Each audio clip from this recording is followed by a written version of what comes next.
नमस्कार दोस्तों, स्वागत है एक बार फिर से आपका मेरे YouTube चैनल एसएससी प्रधान में। फ्रेंड, आज के इस वीडियो में मैं संविधान के अनुच्छेद और भारतीय संविधान से रिलेटेड ऐसे मोस्ट इम्पोर्टेंट क्वेश्चंस कवर करने वाले हैं जो कि आपके एसएससी, रेलवे या सीईटी के एग्जाम के लिए बहुत ज़्यादा इंपॉर्टेंट होने वाले हैं।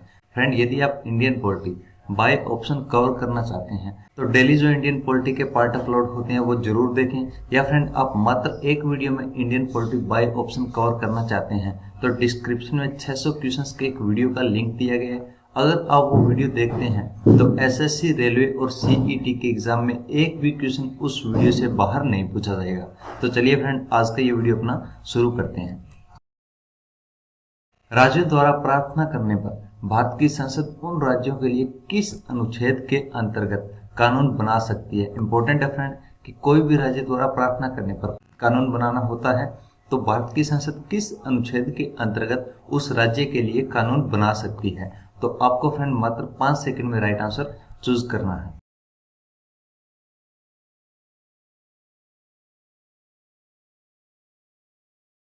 इस क्वेश्चन में फ्रेंड ऑप्शन बी अनुच्छेद 252 आपका बिल्कुल राइट आंसर हो जाएगा। अनुच्छेद 252 के तहत भारत की संसद किसी भी राज्य के लिए उसके कानून को बना सकती है।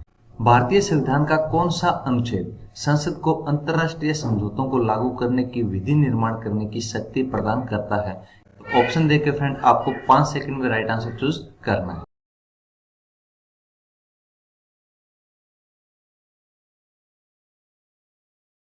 इसमें फ्रेंड ऑप्शन सी अनुच्छेद 253 आपका बिल्कुल राइट आंसर हो जाएगा। अनुच्छेद 253 के तहत संसद अंतर्राष्ट्रीय समझौतों को लागू करने के लिए विधि का निर्माण कर सकती है। इंपॉर्टेंट है फ्रेंड, विधि का निर्माण किसके लिए? अंतर्राष्ट्रीय समझौतों को लागू करने के लिए। संविधान के किस अनुच्छेद के अंतर्गत केंद्र सरकार राज्य सरकार को निर्देश दे सकती है? जो केंद्र सरकार है वो राज्य सरकारों को निर्देश देती है तो वह संविधान के किस अनुच्छेद के अंतर्गत देती है? तो ऑप्शन देख के फ्रेंड आपको राइट आंसर चूज करना है।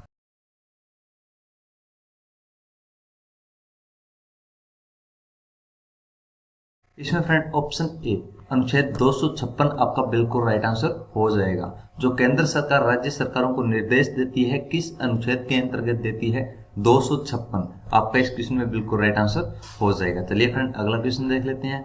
भारतीय संविधान के किस अनुच्छेद के अंतर्गत वित्त आयोग का गठन का प्रावधान है? तो ऑप्शन देख के फ्रेंड आपको राइट आंसर चूज करना है।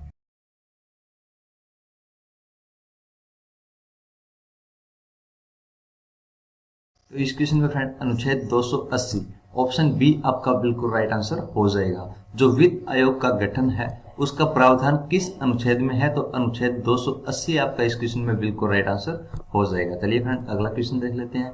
संविधान के किस अनुच्छेद द्वारा लोक सेवाओं को संरक्षण प्रदान किया जाता है? जो लोक सेवाएं हैं उन्हें संरक्षण प्रदान किया जाता है वो भारतीय संविधान के किस अनुच्छेद के द्वारा प्रदान किया जाता है? तो राइट ऑप्शन चूज कीजिए।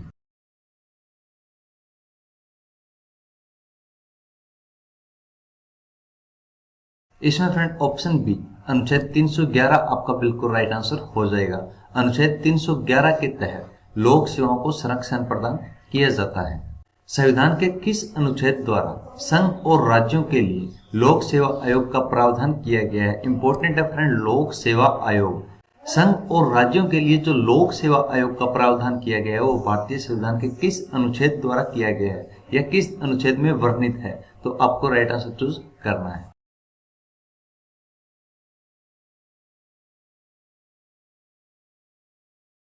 ऑप्शन डी अनुच्छेद 315 आपका इस क्वेश्चन में बिल्कुल राइट आंसर हो जाएगा।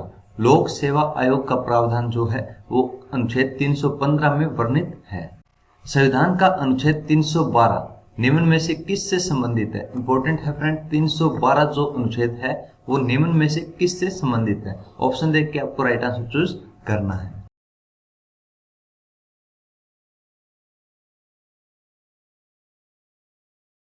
ऑप्शन ए अखिल भारतीय सेवा आपका इस क्वेश्चन में बिल्कुल राइट आंसर हो जाएगा। अखिल भारतीय सेवाओं का वर्णन संविधान के किस अनुच्छेद में किया गया है? तो अनुच्छेद 312 आपका इस क्वेश्चन में बिल्कुल राइट आंसर हो जाएगा। और 312 किस से संबंधित है? तो अखिल भारतीय सेवा से अनुच्छेद 312 संबंधित है। संघ लोक सेवा आयोग के कार्यों का उल्लेख किस अनुच्छेद के अंतर्गत किया गया है? किस अनुच्छेद के अंतर्गत संघ लोक सेवा आयोग के कार्यों का उल्लेख किया गया है? तो ऑप्शन देख के आपको राइट आंसर चूज करना है।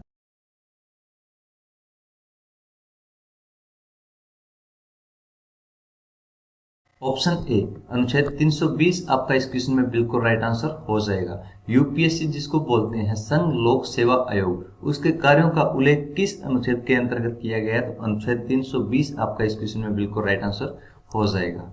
भारतीय संविधान के किस अनुच्छेद में निर्वाचन आयोग के लिए प्रावधान है? निर्वाचन आयोग के लिए, जो चुनाव आयोग है या निर्वाचन आयोग भी इसको बोल देते हैं, तो उसका प्रावधान भारतीय संविधान के किस अनुच्छेद में किया गया है? तो ऑप्शन देख के आपको राइट आंसर चूज करना है।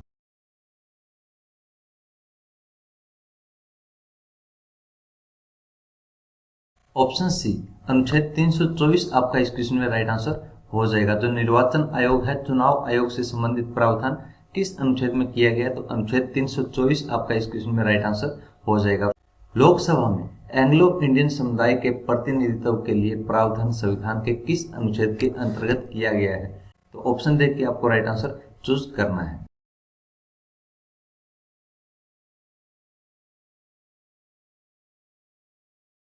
ऑप्शन ए अनुच्छेद 331 आपका इस क्वेश्चन में बिल्कुल राइट आंसर हो जाएगा। अनुच्छेद 331 के तहत एंग्लो इंडियन समुदाय के प्रतिनिधित्व के लिए प्रावधान किया गया है। अनुसूचित जातियों और अनुसूचित जनजातियों के लिए एक राष्ट्रीय आयोग गठित करने का प्रावधान संविधान के किस अनुच्छेद के अंतर्गत किया गया है? इंपॉर्टेंट है फ्रेंड, अनुसूचित जाति और अनुसूचित जनजातियों के लिए जो राष्ट्रीय आयोग गठित करने का प्रावधान किया गया है वो भारतीय संविधान के किस अनुच्छेद के अंतर्गत किया गया है? तो ऑप्शन देख के आपको राइट आंसर चूज करना है।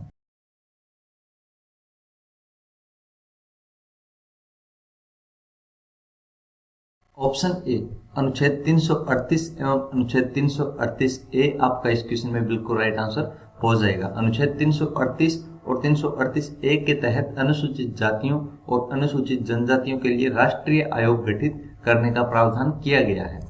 संविधान के किस अनुच्छेद के अंतर्गत हिंदी को राजभाषा का दर्जा प्रदान किया गया? इंपॉर्टेंट है फ्रेंड, राजभाषा का दर्जा, जो हिंदी को राजभाषा का दर्जा प्रदान किया गया है वो संविधान के किस अनुच्छेद के अंतर्गत किया गया है? तो ऑप्शन देख के आपको राइट आंसर चूज करना है।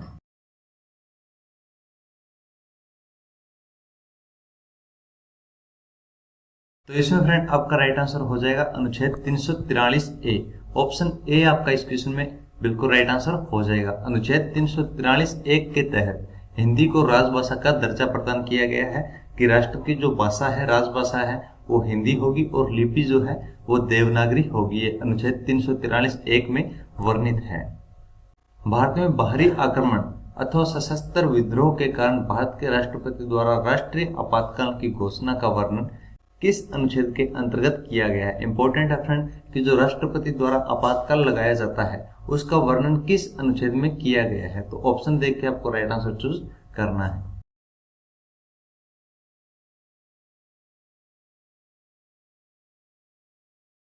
ऑप्शन ए अनुच्छेद 352 इस क्वेश्चन में आपका बिल्कुल राइट आंसर हो जाएगा। अनुच्छेद 352 के तहत राष्ट्रपति आपातकालीन की घोषणा कर सकता है।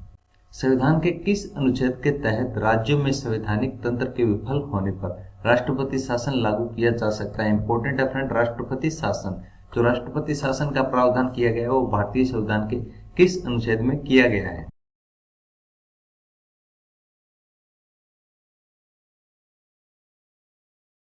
ऑप्शन बी अनुच्छेद 356 आपका इस क्वेश्चन में राइट आंसर हो जाएगा। राष्ट्रपति शासन का जो प्रावधान किया गया है वो किस अनुच्छेद के तहत किया गया है? तो अनुच्छेद 356 आपका इस क्वेश्चन में बिल्कुल राइट आंसर हो जाएगा। चलिए फ्रेंड अगला क्वेश्चन देख लेते हैं। संविधान के किस अनुच्छेद के आधार पर वित्तीय आपात की घोषणा राष्ट्रपति द्वारा की जाती है? इंपॉर्टेंट है, वित्तीय आपातकालीन की घोषणा राष्ट्रपति द्वारा जो की जाती है वो संविधान के किस अनुच्छेद के तहत की जाती है? तो ऑप्शन देख के आपको राइट आंसर चूज करना है।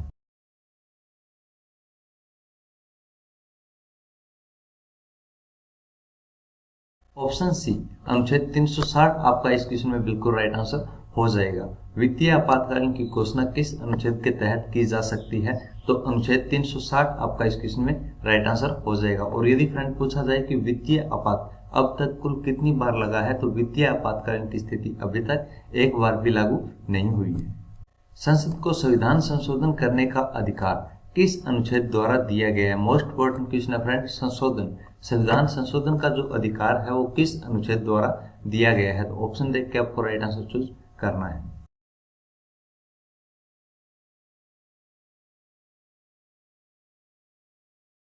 ऑप्शन डी अनुच्छेद 368 आपका इस क्वेश्चन में बिल्कुल राइट आंसर हो जाएगा। अनुच्छेद 368 के तहत संसद द्वारा संविधान में संशोधन किया जा सकता है।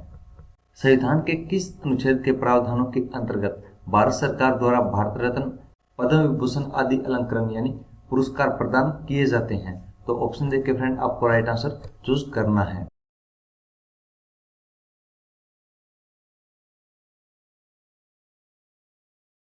ऑप्शन बी अनुच्छेद 18 आपका इस क्वेश्चन में बिल्कुल राइट आंसर हो जाएगा। अनुच्छेद 18 के तहत भारत सरकार द्वारा भारत रत्न और पद्म विभूषण नामक ये जो पुरस्कार है ये प्रदान किए जाते हैं। भारतीय संविधान में समानता का अधिकार किन 5 अनुच्छेदों द्वारा प्रदान किया जाता है? इंपॉर्टेंट है फ्रेंड, समानता का अधिकार। जो समानता का अधिकार है वो किन 5 अनुच्छेदों द्वारा प्रदान किया जाता है? तो राइट ऑप्शन आपको चूज करना है।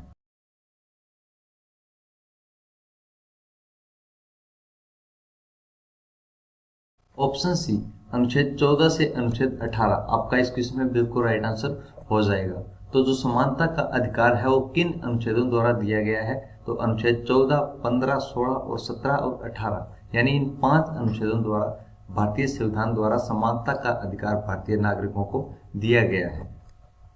भारतीय संविधान के किस अनुच्छेद के अंतर्गत नियंत्रण एवं महालेखा परीक्षक की नियुक्ति होती है? नियंत्रक एवं महालेखा परीक्षक, इंपॉर्टेंट है फ्रेंड, नियंत्रक एवं महालेखा परीक्षक की नियुक्ति जो है वो किस अनुच्छेद के अंतर्गत की जाती है?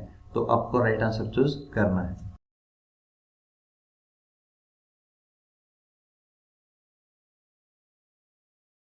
ऑप्शन सी अनुच्छेद 148 आपका इस क्वेश्चन में राइट आंसर हो जाएगा। अनुच्छेद 148 के तहत भारत में नियंत्रक एवं महालेखा परीक्षक की नियुक्ति की जाती है। भारतीय संविधान का कौन सा अनुच्छेद भारत की विदेश नीति से संबंधित है? विदेश नीति, भारत की विदेश नीति काफी इंपॉर्टेंट क्वेश्चन है फ्रेंड। एसएससी और रेलवे के एग्जाम के लिए विदेश नीति का जो प्रावधान है वो किस अनुच्छेद में किया गया है? ये क्वेश्चन काफी इंपॉर्टेंट है। तो ऑप्शन देके फ्रेंड आपको राइट आंसर चूज करना है।